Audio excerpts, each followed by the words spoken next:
Today, we are going to talk about Anubis, the Egyptian god of death. The ancient Egyptian god Anubis served as a guardian and guide for the afterlife's departed souls. The Egyptians believed that the land of the dead was to the west, therefore they gave him the titles Lord of the Hallowed Land, the necropolis, and Foremost of the Westerners. Like all deities, the story of Anubis has changed and shifted, but the essence of the jackal-headed deity has never changed. Let's start with the one that is generally considered to be canon. After Osiris, king of the gods, was murdered by his brother Set, god of chaos, Isis went looking for his body. During her investigation, she discovered that her sister Nephthys had become pregnant by Osiris. She would later give birth to a child and named him Anubis. Nephthys gave up her newborn kid because she was afraid her husband Set would find out about her affair. Known for her maternal kindness, Isis discovered the youngster and took him in as her own. Anubis would then become her devoted bodyguard. After his death, Osiris's body was dismembered and dispersed around the globe. However, Isis pieced back together the fragments of the body and prepared it for embalming. It was from this initial embalming that the cultural practice of mummification evolved, with the intention of reenacting Osiris's journey to the afterlife. Isis brought the body to Ra, the sun god, who asked for Anubis's help in the embalming process.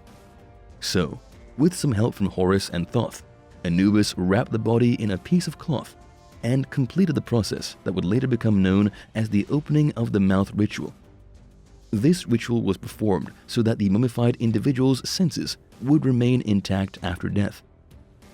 Set knew all about this, and he soon realized that killing Osiris wasn't enough, and he had to utterly destroy the remains of the dead god to truly defeat him. Set planned to steal Osiris's body back and finish off what he had started once Isis managed to reclaim all the pieces. Osiris's body was stored in the wabet, or embalming area, while it was being prepared for burial. Observing that Anubis always departed the wabet at night, Set came up with a scheme. By assuming the shape of Anubis, he was able to get past the guards and make off with Osiris's body. But Set wouldn't get very far before Anubis figured out what happened and went for him. Set transformed himself into a bull to escape his pursuers. Nonetheless, the jackal god was unfazed. After Anubis captured Set, he castrated him and imprisoned him in Saka, the 17th nome of Egypt. Set was not deterred by his confinement, so he broke out and continued his quest. This time, Set assumed the form of a huge cat in an effort to steal his brother's body. Anubis foiled the plot and once again arrested him, the jackal-headed god brandishing scorching irons onto Set as a kind of punishment. The spotting pattern seen on leopards was therefore explained by folklore. Leopards were known to be Set's favorite animal. Set was relentless in his attempts to reclaim Osiris's body. Once again, he attempted to escape by disguising himself as Anubis, but he was apprehended. Set was condemned to be Osiris's throne forever. That is until he broke free. But even this did not stop Set, and he tried one last time.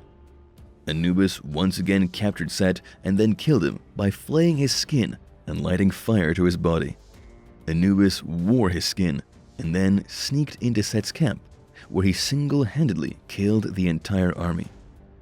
In the 18th nome, where Set's army was decimated, even today, the signs of the massacre can be seen in the red mineral that litters the land.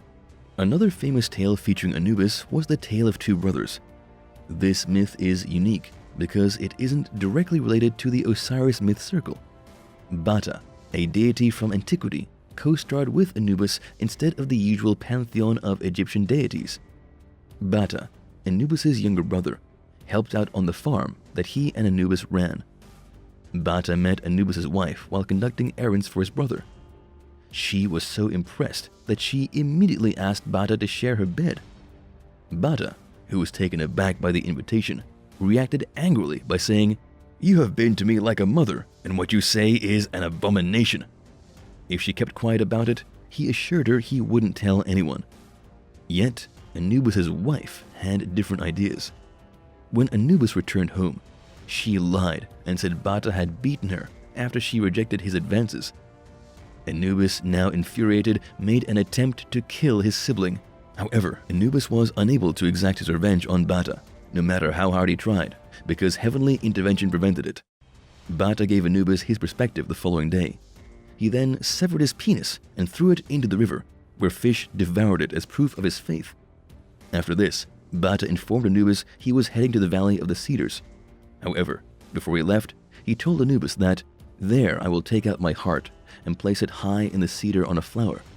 If the tree is cut down, I will appear to die.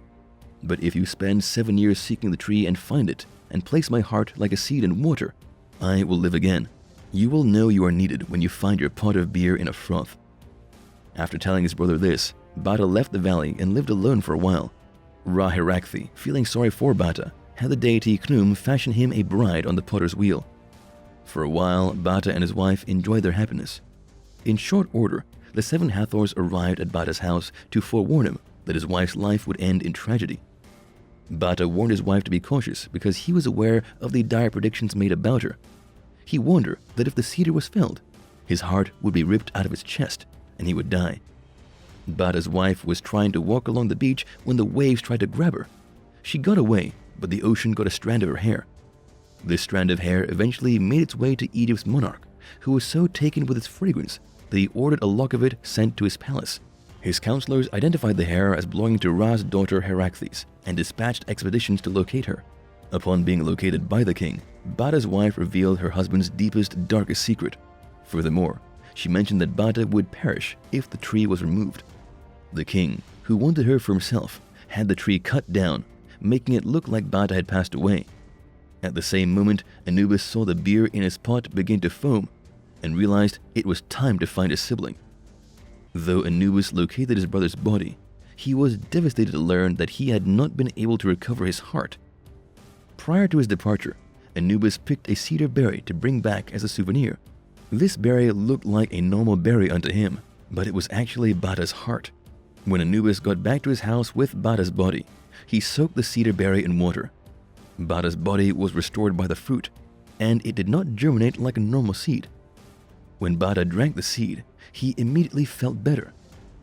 Bata then came up with an elaborate scheme and first transformed into a bull, which Anubis gave to the king as a gift.